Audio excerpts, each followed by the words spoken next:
Sebenarnya saya nak ulas sikit lah, la ilaha illallah ni sebaik-baik doa yang patut kita gunakan. Dan pengalaman saya duduk di Sikundang, sebelah rumah saya tu, dekat blok A, ada makcik yang meninggal. Umur dia masa itu 75. Dia duduk dengan seorang anak perempuan. Satu pagi dia datang ke rumah saya, dia kata, "Ustaz, barang kemas saya hilang." "Banyak ke makcik?" "Banyak." "Berapa banyak?" "Dalam satu copak itu penuh." "Oi, saya pun tak peranjat makcik tu macam ni barang kemas satu copak." Dia kata, "Tidak, Ustaz. Saya ini anak yang tua. Jadi saya berkewajipan menyimpan barang-barang kemas warisan. Hilang. Masa itu saya dah start kereta nak pergi pejabat. Saya belum pencen lagi. Dalam awal 90-an. Saya pun turun, kata saya macam ni ya makcik. Makcik tahlil, la ilaha illallah, la ilaha. Dalam hati, ya Allah, masa aku ni hilang, kau yang ambil. Ya. Masa aku ni pulang, engkau saja yang boleh pulangkan. Tak ada siapa boleh pulangkan." Makcik ni tanya, "Berapa banyak?" "Buat saja sampai Allah pulangkan." Makcik ni ikut saya. Dia buat lebih kurang 2 bulan. Sambil menyapu, sambil la ilaha illallah. Satu pagi tuan-tuan, dia datang lari-lari ke rumah saya. "Ustaz, mas saya sudah balik." "Macam mana dia balik?" "Ini tadi saya keluar rumah, saya buka pintu, ada beg plastik kuning. Saya buka, dalamnya ada emas. Saya bawa masuk, saya bilang, saya kira semua emas saya balik." Ini contoh la ilaha illallah. Jadi kalau kita minta kekayaan dengan berzikir la ilaha illallah, insya-Allah buat saja kita dapat berbagai kelebihan. Pertama, menguatkan iman, menguatkan ketakwaan dan tawakal.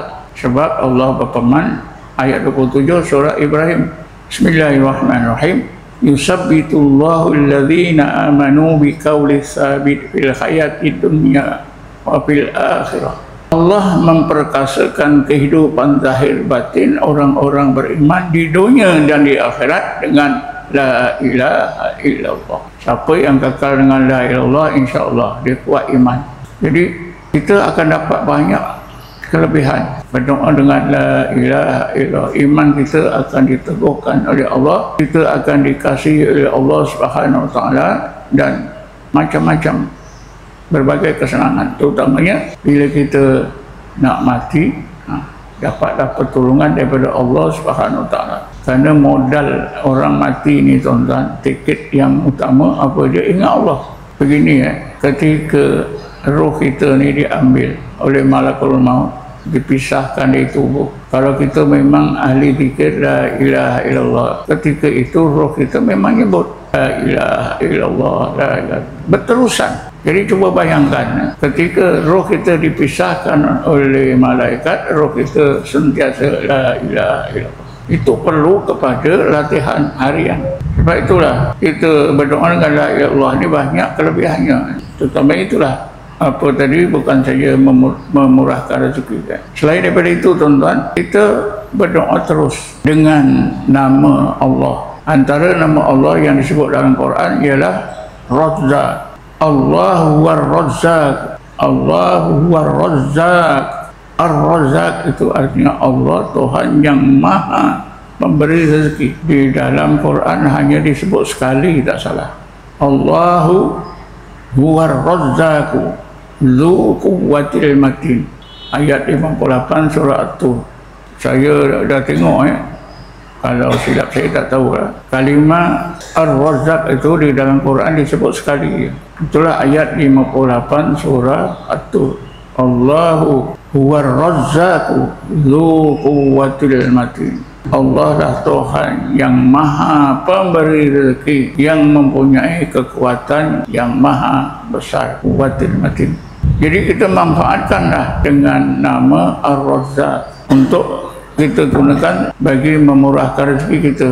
Saya tak tahulah kerana ada orang selalu datang menemui saya, bertanya macam mana nak selesai masalah-masalah, berbagai masalah, antaranya yang masalah rezeki. Saya ingat ada seorang dua hamba Allah syarikatnya itu menghadapi masalah keuangan yang teruk. Jadi saya ajar biasanya yang mudah-mudah. Kata saya, awak bacalah terus sebut Ya Allah ya Razak, Ya Allah ya Razak, Ya Allah ya Razak. Ada suara pun boleh, kuat boleh, perlahan boleh, dalam hati boleh. Asal jangan putus. Biasanya yang bertanya itu dia lenyap, hilang.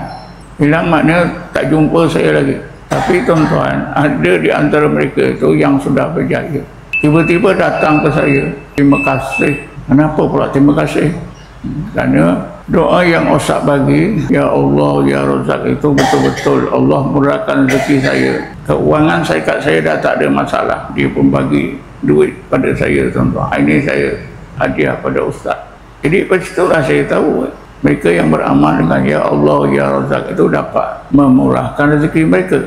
Kalau tuan-tuan amalkan, okey, dapat dua-dua. Di dunia dapat, di akhirat dapat. Ya Allah ya Razak. Kan Allah disebut tadi ya, wala taqtulu auladakum khasyata imlaq, nahnu narzuqukum wa iyyahum. Kamilah Allah yang memberi rezeki anak-anak kamu dan memberi rezeki kamu. Tak ada siapa, ya Allah. Allah lah sumber rezeki kita. Sebab itu kita sebut, kita puji Allah, Ya Allah ya Razak, Ya Allah ya Razak. Cuma tuan-tuan, Rasulullah berpesan supaya kekal. Yang kekal ni yang susahnya. Nak sebut Ya Allah ya Razak, Ya Allah ya Razak, kekal ni susah. Kita bila ingat susah baru kita sebutnya. Nak kekal. Kerana Rasulullah bersabda, afdalul a'mal adwamuha wa in qalla. Sebaik-baik amalan itu yang kekal walaupun sikit. Ya Allah ya Razak sikit tapi kekal. Siang malam Ya Allah ya Razak, Ya Allah ya Razak. Kata guru saya, biar kita jadi macam orang gila, jalan ke mana Ya Allah ya Razak, Ya Allah ya Razak, Ya Allah ya Razak, Ya Allah ya Razak.